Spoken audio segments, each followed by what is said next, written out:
In more than 3 centuries of Spanish occupation, the Philippines saw a number of rebellions that were unsuccessful in attaining independence. But in 1896, the struggle of the Katipunan or the KKK in the Philippines would be the final attempt that would eventually gain independence from Spain.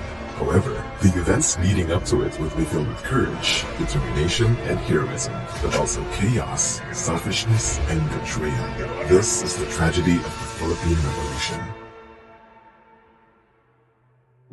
Spain had a huge empire, including the Philippines, which they ruled for 333 years. But with colonization came oppression. The Spanish exploited the country's resources and forced the indigenous population into hard labor while imposing high taxes. They also tightly controlled the people and suppressed any political dissent. The Spanish tried to suppress local culture, banned native languages, imposed Christianity, and discouraged traditional practices. This treatment understandably made the Filipinos unhappy, and they resisted Spanish rule through various revolts throughout the years, such as the Dagohoy Revolt and Silang Revolt, to name a few. But the last attempt at independence from the Spaniards came during the Philippine Revolution of 1896 to 1898. In 1892, Andres Bonifacio founded the Katipunan, also known as the Kataas-Taasang Kagalang-Galangang Katipunan ng Mga Anak ng Bayan, or the KKK. It was a secret society that aimed to overthrow the Spaniards and establish a Philippine government.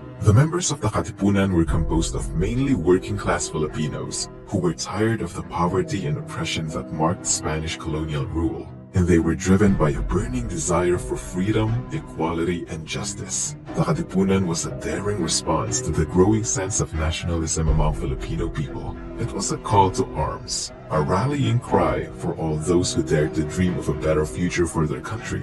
The organization grew quickly, and by 1896, it had become a powerful force that posed a significant threat to the Spanish colonial forces. The Katipunan made its grand entrance in the Battle of San Juan del Monte on August 30, 1896, officially beginning the bloody and violent Philippine Revolution. The battle was a response to the Spanish authorities' discovery of the Katipunan's plans for an uprising. In the days leading up to the battle, Spanish forces arrested several of the society's prominent members, leaving the Katipunan with no choice but to launch an attack on the Spanish forces in the area. However, the odds were not in the Katipunan's favor. The Spanish authorities had a well-equipped and well-trained army, while the Katipunan was composed mainly of untrained volunteers, armed with only basic weapons. Moreover, the Katipunan lacked coordination and planning, leaving them at a severe disadvantage. Eventually, the Katipunan suffered heavy losses and lost its first battle. Soon, news of the resistance spread to the Spanish government in Spain. They knew they had to act fast to quell the rebellion in their colony, so they sent reinforcements and additional resources to the Philippines. The Spanish government was determined to crush the rebellion and restore its authority in the colony. But the Spanish response was not limited to just sending reinforcements. They also unleashed a brutal crackdown on the resistance, with several prominent members of the Philippine Revolution executed in a bid to intimidate and discourage further resistance. Among the people was Jose Rizal, a key figure in the propaganda movement and a symbol of hope for the people even before. With the Spanish military regaining strength, the odds were stacked against the Katipunan. The lack of resources and support for the resistance meant that the battles that followed would be marked by even more significant losses and casualties for the Katipunan.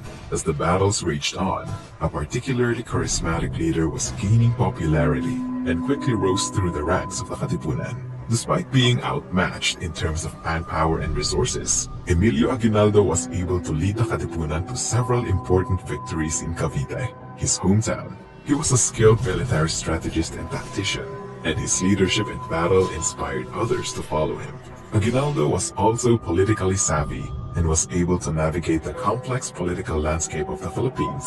He was able to forge alliances and gain the support of other groups. Despite fighting with the Katipunan, the leaders in Cavite along with Emilio Aguinaldo formed their own faction of the Katipunan, called Magdalo. The Katipunan leaders also formed their own faction, called the Magdiwang, which is closely associated with Andres Bonifacio himself, the founder of the Katipunan.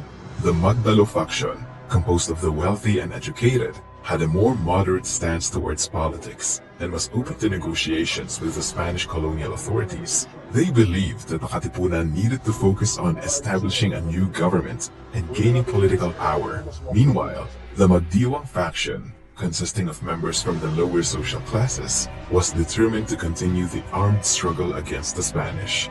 This division within the Katipunan was rooted in differences in leadership style, political ideology, and personal ambition, and made it more difficult to achieve their goal of independence. To reorganize the Katipunan into a more formal and centralized organization, Andres Bonifacio, Emilio Aguinaldo, and members of both the Magdalo and Magdiwang factions held a meeting in Cavite to once and for all elect the new leaders of the Katipunan. This meeting was infamously known as the Tejeros Convention of 1897.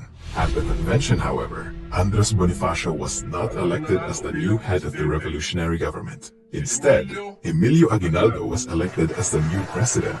Bonifacio argued that he, as the founder of the Katipunan, should be the one to lead the new government, but Aguinaldo, with his impressive military record and popularity, won out in the end.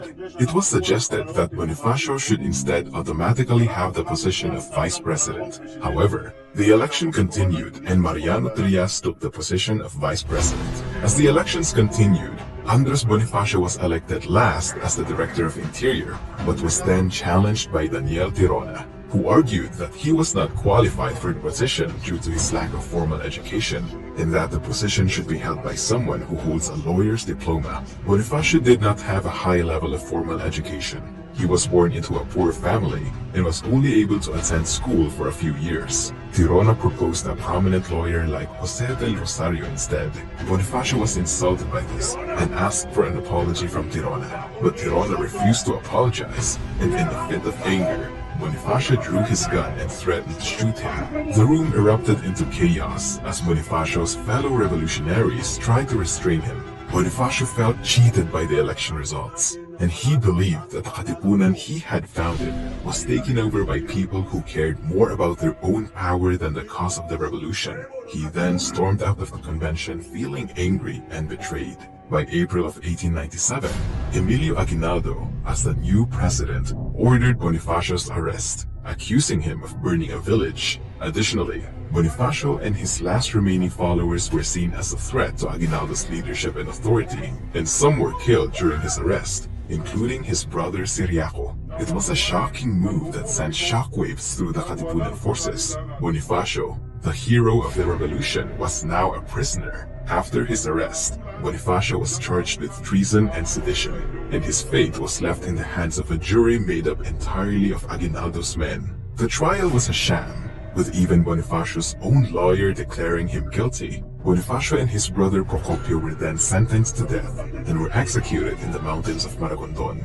The news of his execution and possible betrayal by Aguinaldo demoralized many Katipunan troops, causing them to quit, even more weakening the Katipunan forces. These issues all happened in the midst of the Philippine Revolution in 1897, as the Katipunan troops struggled to fight the Spaniards, but the revolution would continue on without Bonifacio. As the Spanish troops continued to occupy the Philippines, the Filipino struggle for independence seemed hopeless. However, a new problem arises for Spain. As war broke out between the United States and Spain in 1898, Admiral George Dewey of the United States quickly destroyed the Spanish fleet and secured control of the islands. The war ended with the signing of the Treaty of Paris that same year, which resulted in Spain losing all its remaining overseas territories, including the Philippines, Guam, and Puerto Rico. The Spaniards had no choice but to withdraw from the Philippines. The Philippine Revolution officially ended on June 12, 1898, with the proclamation of Philippine independence from Spain. However, as the Filipinos celebrated their freedom from Spanish rule, they soon realized that they had simply been handed to a new colonial power, the United States. While the Katipunan did not ultimately cause the surrender of Spain in the Philippines, their efforts significantly weakened the Spanish troops, making it easier for the Americans to take control. Despite the tragedy of the Katipunan, its legacy lived on as an important symbol of independence and a key moment in Philippine history. Check out